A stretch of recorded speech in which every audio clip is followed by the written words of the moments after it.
So guys, make sure to stay until the end, because if you make one common mistake, you may end up spending thousands of dollars on parts diagnostics that you may need. Make sure to stay until the end, we will explain what it is.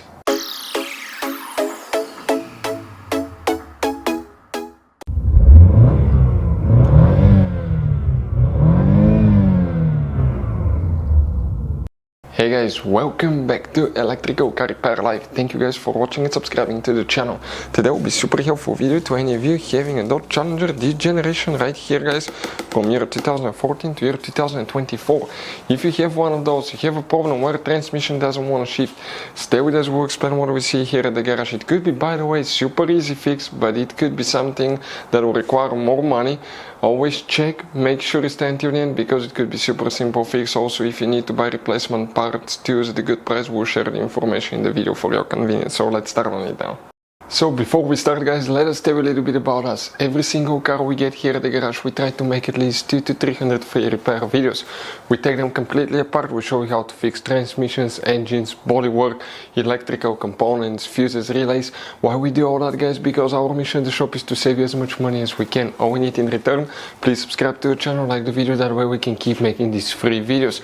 We have, guys, more than 15,000 free repair videos on our YouTube channels that can practically, guys, save you thousands of dollars in future repairs. And if you need to buy parts to use at a good price, quick shipping, we'll put the links in the description of the video below for your convenience.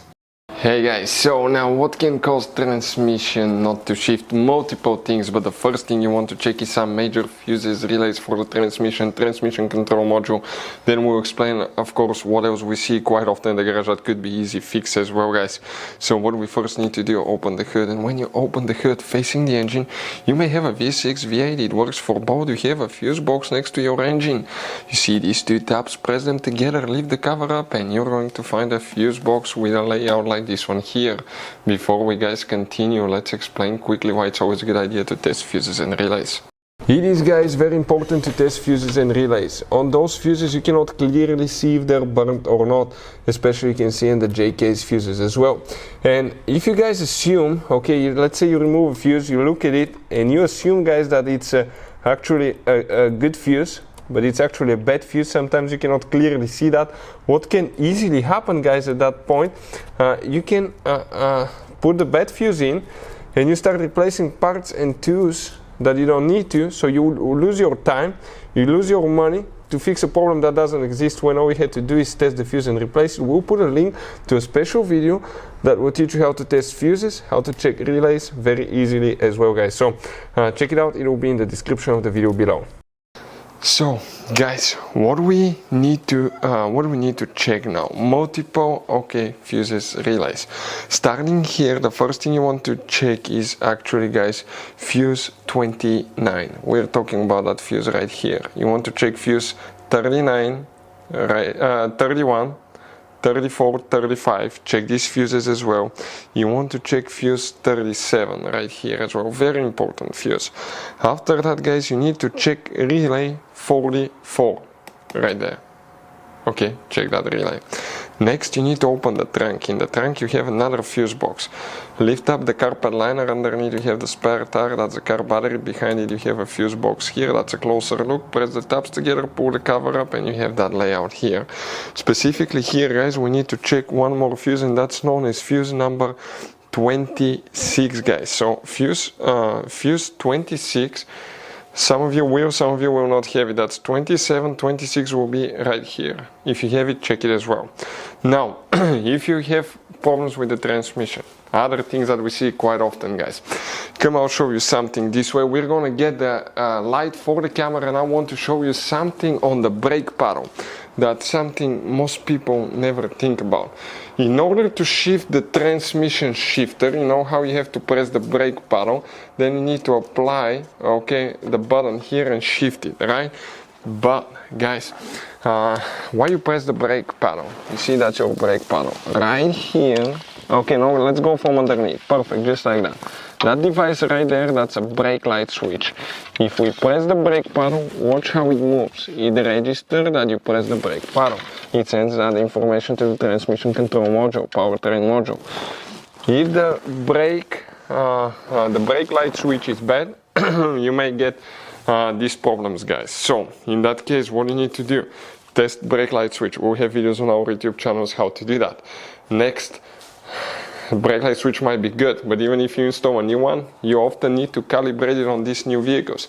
If you want to see how to calibrate brake light switch, we'll have videos on our YouTube channels. Next, guys, if the brake light switch is good, you tested it, everything's fine, what else can cause that? Now, you want to inspect and make sure you don't have traction control, stability control, ABS lights on.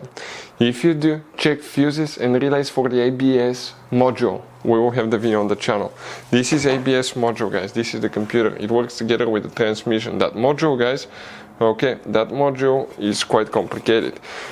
We had problem where the transmission couldn't shift, stuck in park. We got all kind of warnings because of a bad ABS module as well.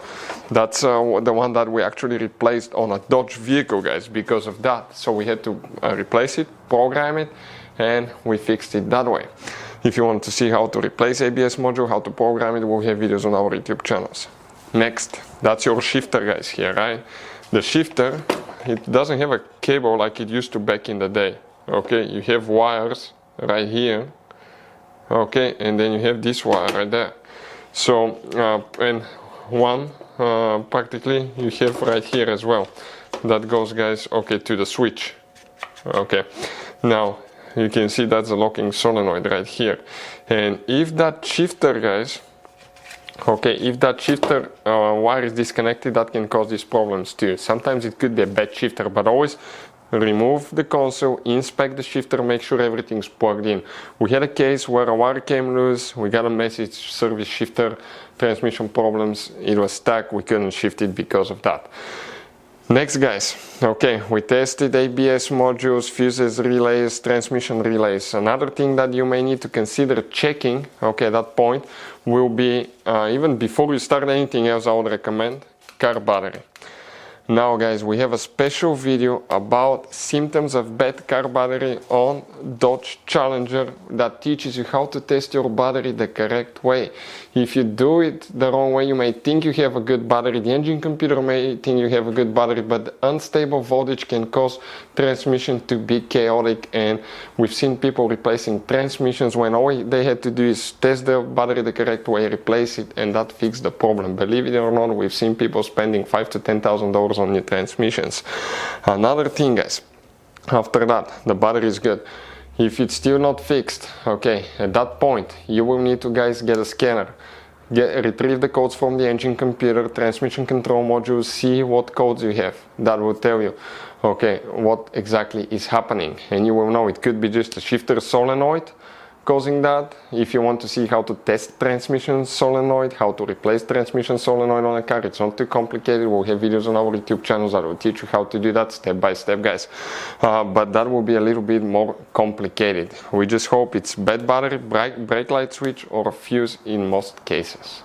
So, guys, if transmission does not shift, there is one more thing that you need to check. I want to show you here, guys. We have, that's a transmission.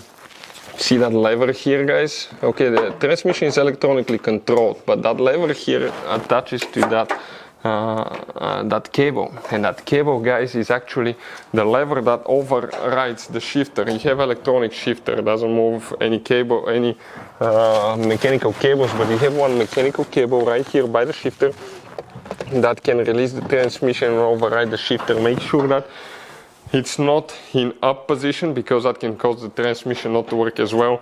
If the vehicle was repaired or anything like that, sometimes, okay, if it's towed, put on a truck or anything like that, trailer, people will try to override the transmission shifter, bend the plate, and that cable can be loose, and that can cause the transmission not to shift too, guys. But always start with the car battery, because it could be simple fix. In those new vehicles, they require quite a bit of power. They have up to 40-50 modules, especially German vehicles, but this one as well, and they communicate with each other. When they don't have stable power voltage, what happens?